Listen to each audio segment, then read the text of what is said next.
Hi guys. So last സെഷനിൽ നമ്മൾ like button ഇവിടെ ആഡ് ചെയ്തിരുന്നു. എന്നിട്ട് അത് ക്ലിക്ക് ചെയ്യുമ്പോൾ നിങ്ങൾക്ക് മനസ്സിലും ചെറിയൊരു ഡിലേ ഉണ്ട്. ഇപ്പോൾ ഇത് എപ്പോഴും അപ്ഡേറ്റ് ആവണമെന്ന് വെച്ച് കഴിഞ്ഞാൽ അത് ക്ലിക്ക് ചെയ്ത് കഴിഞ്ഞിട്ട് ഇതിൻ്റെ റെസ്പോൺസ് വന്ന ശേഷമാണ് ഇവിടെ അപ്ഡേറ്റ് ആവുന്നത്. അപ്പോൾ ഒരു ഫ്രാക്ഷൻ ഓഫ് സെക്കൻഡ് ഒരു ഡിലേ ഉണ്ട്. ഓക്കെ, സോ ലോക്കൽ മെഷീനിൽ അത് കുറവാണെങ്കിലും പ്രൊഡക്ഷനിൽ പോകുമ്പോൾ ഇതിൻ്റെ ലാറ്റൻസി ഭയങ്കര കൂടുതലായിരിക്കും. അതുകൊണ്ട് തന്നെ ഇൻസ്റ്റൻറ്റ് അപ്ഡേറ്റ് എഫക്റ്റ് ഉണ്ടാക്കാൻ വേണ്ടിയിട്ട് അപ്പോളോയിലുള്ളൊരു ഒപ്റ്റിമിസ്റ്റിക് അപ്ഡേറ്റ്സ് എന്ന് പറയുന്ന സംഭവമാണ് നമ്മൾ യൂസ് ചെയ്യേണ്ടത്. സോ നമ്മൾ ചെക്ക് ചെയ്യാൻ പോകുന്നത് എന്താണ് ഈ ഒപ്റ്റിമിസ്റ്റിക് അപ്ഡേറ്റ്സ് എന്നുള്ളത്. ഓക്കെ, സോ നമ്മളിവിടെ യൂസർ ക്ലിക്ക് ചെയ്ത് കഴിഞ്ഞാൽ ഇവിടെ ക്ലിക്ക് ചെയ്ത് കഴിഞ്ഞാൽ കറണ്ടിൽ എന്ത് സംഭവിക്കും, മ്യൂട്ടേഷൻ കോൾ ചെയ്യും.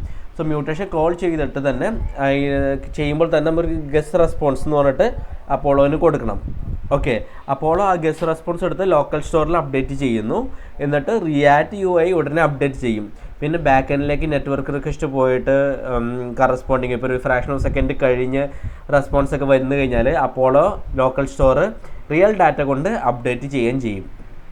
ഓക്കെ, എന്നിട്ട് UI വീണ്ടും റെൻഡർ ചെയ്യും. സോ ഇതാണ് ചെയ്യുന്നത്. സോ യൂസർ ക്ലിക്ക് ചെയ്ത ഉടനെ തന്നെ UI അപ്ഡേറ്റ് ചെയ്യണം. ഓക്കെ, ബാക്ക് എൻഡിൽ റെസ്പോൺസ് വന്നാൽ റിയൽ ഡാറ്റ വെച്ചിട്ട് പിന്നെ അത് മെർജ് ചെയ്യും. ലേറ്റർ ഓൺ അത് മെർജ് ചെയ്യും. ഓക്കെ, നമുക്കൊരു ഡയഗ്രാം കൂടി ഗോത്രൂ ചെയ്യാം.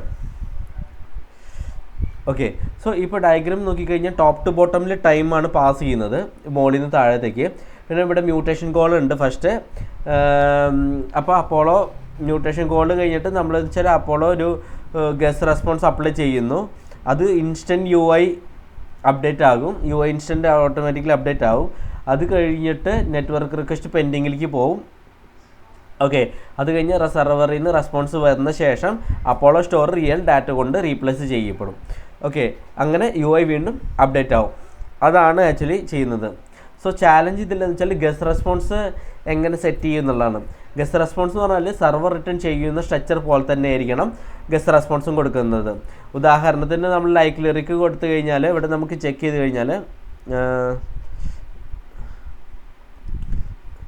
നമുക്ക് റെസ്പോൺസ് വരുന്ന ഇങ്ങനെ ഈ സ്ട്രക്ചറാണ്. സോ ഇതേ സ്ട്രക്ചർ തന്നെയായിരിക്കണം ഐഡിയലി ഗസ്റ്റ് റെസ്പോൺസും വേണ്ടത്. അതിൻ്റെ ID വേണം, അതിന് ടൈപ്പ് നെയിം വേണം, ലൈക്സ് വേണം. ഒപ്റ്റിമിസ്റ്റിക് റെസ്പോൺസിൽ നമ്മൾ പറയണം ID ക്ലിക്ക് ചെയ്താൽ ലിറിക്കിൻ്റെ ID ആയിരിക്കണം. ടൈപ്പ് നെയിം എന്ന് പറയുന്നത് ഇവിടെ നമുക്കിവിടെ ലിറിക് ടൈപ്പാണ് വരുന്നത്. ലൈക്സ് നിലവിലുള്ള കറണ്ട് ലൈക്സിൻ്റെ എണ്ണമാണ് കാണിക്കുന്നത്. ഇങ്ങനെ ചെയ്താൽ യൂസറിന് ഇൻസ്റ്റൻ്റ് ആയിട്ട് അപ്ഡേറ്റ് ചെയ്യാൻ പറ്റും.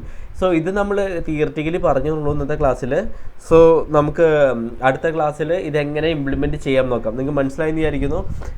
സംശയം ഉണ്ടെങ്കിൽ ഈ വീഡിയോ ഒന്നും കൂടി ഗോത്രൂ ചെയ്യുക, നിങ്ങൾക്ക് മനസ്സിലാവുമായിരിക്കും.